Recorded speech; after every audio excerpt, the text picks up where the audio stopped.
नमस्कार बच्चों, आप सब अपने घरों में होंगे और पूरी तरह सुरक्षित होंगे, ऐसी शुभेच्छा करती हूँ। और आज कक्षा 8 के बच्चों के लिए पार्ट 2 जो मैंने कराया था, इसकी बुक एक्सरसाइज भी करना है हमें। तो आज हम इसका बुक एक्सरसाइज करेंगे, यानी जो अभ्यास का कार्य है प्रश्न उत्तर से जो अलग होता है, आज हम उसे भी करेंगे। लेकिन उससे पहले मैं एक बात और बोलना चाहूँगी। बच्चों, अगर आपके मम्मी पापा आपका सपोर्ट करते हैं, आपके साथ वीडियो भी देखते हैं और आप भी देखते हो, तो एक बात आप लोगों को और मैं कहना चाहूँगी कि इस समय आप लोगों के सपोर्ट की हमें बहुत आवश्यकता है। बच्चों, हम आपके साथ पूरी तरह मेहनत में लगे हुए हैं, पूरी तरह परिश्रम में लगे हुए हैं और हर तरीके से आपको पढ़ाने का प्रयास कर रहे हैं। तो आप लोगों को भी अपनी जो पुरानी फ़ीस जो रह गई है आपकी फरवरी और मार्च की, उसे जल्दी से जल्दी आप लोग अपने मम्मी पापा से कहकर जल्दी से जल्दी स्कूल में जमा करा दें, जिससे कि हम लोगों को भी नियमित रूप से हमारा भी घर चलता रहे। चलिए, अब पार्ट 2 का जो बुक एक्सरसाइज थी उसे हम करते हैं। इसमें लिखित में पहला आता था बहुविकल्पीय प्रश्न। और बच्चों, जिन बच्चों के पास पुस्तकें नहीं हैं वो ये बच्चे नोटबुक में अपना ये वर्क कर लें, ये कार्य अपना नोटबुक में कर लें। और जिनके पास बुकें हैं, अर्थात पुस्तकें जिन्होंने खरीद ली हैं, वो बुकों में भी अपने इस कार्य को कर सकते हैं। देखिए, इसमें बहुविकल्पीय प्रश्न में पहला प्रश्न है, किसने साइकिल चलाना सीख लिया था? तो इसमें, क्योंकि ये चॉइस वाले प्रश्न हैं, तो इसमें पहला आएगा लेखक के लड़के ने। इसको हम सही का निशान लगा देंगे, टिक कर देंगे। दूसरा, लेखक साइकिल खरीदने के लिए क्या तलाश कर लाया? तो ऑप्शन दिए गए हैं इसके अलग अलग, तो हम इसमें लिखेंगे क्या तलाश कर लाया वो? उस्ताद, अर्थात सीखने वाले को। लेखक किसे लेकर के आया था? उस्ताद को, यानी सीखने वाले को, जो उसे साइकिल सिखा सके। अगला है, लेखक ने साइकिल सीखने के बाद क्या करने की कल्पना की? क्या करने के बारे में वो सोचने लगा? तो इसमें पहला ऑप्शन आएगा पत्नी को साइकिल सिखाने की, साइकिल की दुकान खोलने की, या फिर साइकिल प्रशिक्षण विद्यालय खोलने की। तो ये वाला राइट आंसर है, ये सही आंसर है, इसको हम टिक कर लेंगे, साइकिल प्रशिक्षण विद्यालय खोलने की। अगला है, लेखक कितने दिन में साइकिल चलाना सीख गया? तो इसका राइट आंसर है 8-9 दिन में। ठीक है, और इस तरह से आप अपनी बुक में इनको फिल कर लेंगे। लघु उत्तरीय प्रश्न मैं आपको पहले करा चुकी हूँ, दीर्घ उत्तरीय भी आपको करा चुकी हूँ। इसके बाद फिर आते हैं अर्थ ग्रहण संबंधी प्रश्न, अर्थात ये वो प्रश्न है कि आपकी बुक में से ही ये पैराग्राफ लिया गया है और इस पैराग्राफ के बाद इसमें से 2 या 3 या 4 प्रश्न आपको दे दिए गए हैं। ये पैराग्राफ आपको पढ़ना है, इस तरह से मेरे साथ पढ़ेंगे। मगर हमारे वीर हृदय का साहस और धीरज देखिए, अब भी मैदान में डटे रहे। कई बार गिरे, कई बार शहीद हुए, घुटने तुड़वाए, कपड़े फड़वाए, पर क्या मजाल जो हार मान लें। 8-9 दिन में साइकिल चलाना सीख गए थे, लेकिन उस पर चढ़ना नहीं आता था। कोई परोपकारी पुरुष सहारा देकर चढ़ा देता तो फिर लिए जाते थे। हमारे आनंद की कोई सीमा नहीं थी। सोचते थे मैदान मार लिया हमने, 2-4 दिन में पूरे मास्टर बन जाएंगे, इसके बाद प्रोफेसर और इसके बाद प्रिंसिपल, फिर प्रशिक्षण महाविद्यालय और 300-400 रुपये मासिक। मैदान मार लेना, जीत हासिल करना, ये मैं पहले भी आप लोगों को बता चुकी हूँ, ये मुहावरा है। अब इसमें पहला प्रश्न है, लेखक मैदान में किस प्रकार डटे रहे? लेखक मैदान में किस प्रकार डटे रहे? तो इसका उत्तर है, जख्मी होने के बाद भी वे मैदान में डटे रहे और साइकिल सीखना नहीं छोड़ा। लेखक जख्मी हो गए थे, लेकिन उसके बाद भी मैदान में डटे रहे और उन्होंने साइकिल सीखना नहीं छोड़ा। ये उसका उत्तर हो जाएगा। इसके बाद अगला, प्रश्न नंबर 2, साइकिल चलाना सीख लेने के बाद भी लेखक के सामने क्या समस्या थी? लेखक साइकिल चलाना सीख गए थे, लेकिन उसके बाद भी उनके सामने क्या समस्या थी? तो इसमें उत्तर में लिखेंगे, वह साइकिल पर स्वयं नहीं चढ़ सकते थे। लेखक साइकिल पर स्वयं नहीं चढ़ सकता था, उसे कोई सहारा देकर चढ़ा तभी वह चढ़ पाता था, उसे स्वयं साइकिल पर चढ़ना नहीं आता था। अगला, लेखक क्या सपना देखने लगा था? साइकिल के बारे में लेखक ने क्या सपना देखा था? इसका उत्तर लिखेंगे, लेखक प्रशिक्षण विद्यालय खोलकर पैसा कमाने का सपना देखने लगा। लेखक क्या सपना देखने लगा कि एक प्रशिक्षण विद्यालय खोलकर पैसा कमाने का सपना देखने लगा। ठीक है, अगला प्रश्न है प्रश्न नंबर 4, गद्यांश से विशेषण शब्द चुनकर लिखिए। ये जो गद्यांश पूरा दिया गया है इससे विशेषण शब्द चुनने हैं। तो पहला विशेषण इसमें आएगा परोपकारी।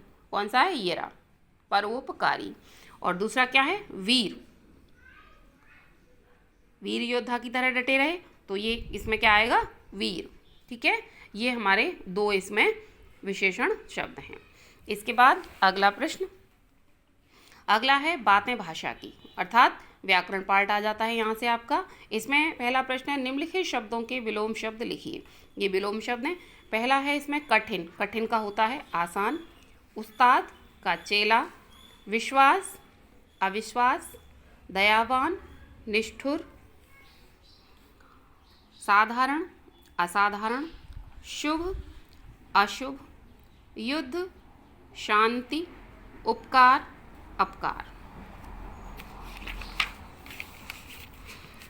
अब इसमें अगला प्रश्न नंबर 2, पाठ से विदेशी भाषा के शब्द चुनकर लिखिए। पाठ में कुछ विदेशी भाषा के भी शब्द आए हैं, तो वो शब्द हैं cycle, harmonium, machine, fees, tuition, जवाब, बाजार और हैंडल। इसके बाद अगला प्रश्न नंबर 3, निम्नलिखित शब्दों में उपसर्ग जोड़कर नए शब्द बनाइए। अब ये शब्द दिए गए, इनमें उपसर्ग जोड़ने हैं हमें, तो हमने ये उपसर्ग जोड़ दिए। इसमें बे शब्द है शर्म, तो नया शब्द क्या बना? बेशर्म। कुदृष्टि, नया शब्द बना कुदृष्टि। ला इलाज, नया शब्द बना ला इलाज। प्रशिक्षण शब्द बना प्रशिक्षण। अभाव, तो नया शब्द बना अभाव। सुनिश्चय, नया शब्द बना सुनिश्चय। ठीक है, इसके बाद अगला, निम्नलिखित शब्दों का संधि विच्छेद कीजिए। अब यहाँ पर संधि विच्छेद भी आ गया है, तो पहला प्रश्न इसमें आएगा परम प्लस आत्मा, परमात्मा। विद्या प्लस आलय, विद्यालय। पर प्लस उपकारी, परोपकारी। भ्रष्ट प्लस आचार, भ्रष्टाचार। धर्म प्लस अर्थ यानी धर्मार्थ। ठीक है, इस तरह से ये आपके प्रश्न पूरे होते हैं। अब अगला प्रश्न इसी का, अगला प्रश्न है इसमें प्रश्न नंबर 5, निम्नलिखित वाक्यों में रेखांकित सर्वनाम का भेद बताइए। सर्वनाम के भेद बताने हैं इसमें आपको। तो पहला है हम वाराणसी अवश्य जाएंगे। हम इसमें पुरुषवाचक सर्वनाम है। क्या है? पुरुषवाचक सर्वनाम। दूसरा है लेखक के घर के पीछे कोई पुकार रहा है। कोई अर्थात उसे निश्चित नहीं पता, तो ये क्या है? अनिश्चयवाचक सर्वनाम। अगला है अगर तुम्हें साइकिल सीखनी है तो अपने आप सीखो। अपने आप यानी स्वयं, खुद के लिए, तो यह है निजवाचक सर्वनाम। अगला, छोटी उम्र में ही वह साइकिल चलाना सीख गया। वह यानी पुरुषवाचक सर्वनाम। ये क्या है? पुरुषवाचक सर्वनाम। तुम्हें कौन साइकिल चलाना सिखाएगा? कौन अर्थात प्रश्न यहाँ पूछा गया है, तो यह आएगा प्रश्नवाचक सर्वनाम। ठीक है, इस तरह से ये प्रश्न भी हमारा पूरा हो जाएगा। अब हम आते हैं प्रश्न नंबर 6। प्रश्न नंबर 6 मुहावरे हैं, जो पाठ में मैं आपको साथ के साथ बताती रही हूँ। निम्नलिखित मुहावरों का अर्थ लिखकर वाक्य प्रयोग कीजिए। मुहावरों का अर्थ लिखना है, वाक्य प्रयोग करना है। पहला था इसमें दांत पीसना, इसका अर्थ होता है गुस्सा करना। वाक्य प्रयोग करेंगे, हर बार दांत पीसना अच्छी बात नहीं। ठीक है, हर बार दांत पीसना अच्छी बात नहीं, ये इसका वाक्य प्रयोग हो गया। फिर अगला, सिर मुड़ाते ही ओले पड़ना, ये सेकंड वाला है। दूसरा है सिर मुड़ाते ही ओले पड़ना, तो इसमें क्या है? काम शुरू करते ही परेशानी आना। इसका अर्थ है काम शुरू करते ही परेशानी आना। और इसमें लिखेंगे साइकिल चलाने पर पहले ही दिन सिर मुड़ाते ओले पड़े। साइकिल चलाने पर पहले ही दिन सिर मुड़ाते ओले पड़े।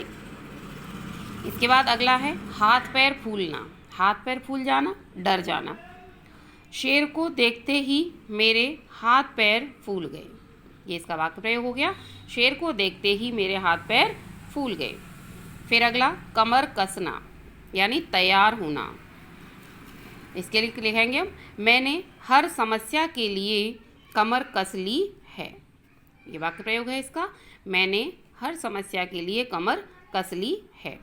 इसके बाद अगला, दंग रह जाना मीन्स आश्चर्यचकित हो जाना। इसमें लिखेंगे, उसकी कलाकृति देखकर मैं दंग रह गया। उसकी कलाकृति देखकर मैं दंग रह गया। तो इस तरह से आपका पार्ट 2 की पूरी बुक एक्सरसाइज कंप्लीट हो जाती है। इसे आप लोग नोटबुक में कर लीजिए और जिनके पास बुक हैं वो अपनी बुक में भी इसको कंप्लीट कर लीजिए। तब तक के लिए ध्यान रखना है कि बच्चों, आप अपने मम्मी पापा से कहकर फीस समय से और अतिशीघ्र जमा करवा दें, जिससे कि हम लोगों को भी कुछ राहत मिले। धन्यवाद।